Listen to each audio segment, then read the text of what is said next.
নতুন উদ্দীপনা শুরু হয়েছে, সেই উদ্দীপনা জি ধন্যবাদ।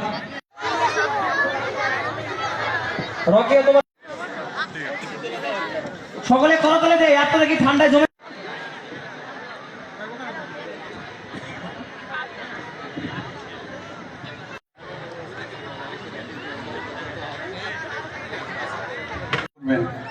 ধন্যবাদ।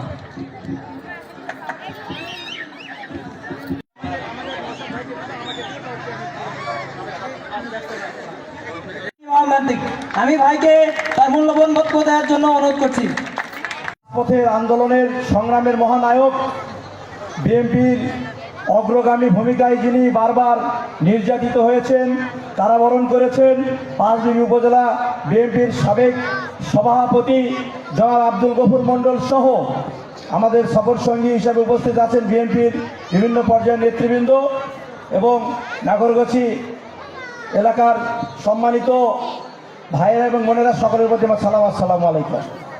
প্রিয় এলাকাবাসী, আপনারা জানেন গত 5ই আগস্ট ছাত্র জনতার ঐক্যবদ্ধ আন্দোলনে বাকশালী সরকার পতন হয়েছে।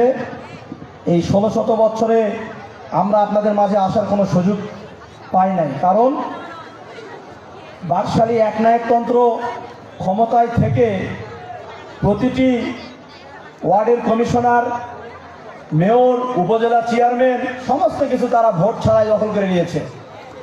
বিএনপির নামে মানুষ, বিএনপির নেতাকর্মীরা বাড়িতে ঠিক মতন ঘুমাতে পারে নাই, অনুষ্ঠান তো দূরের কথা।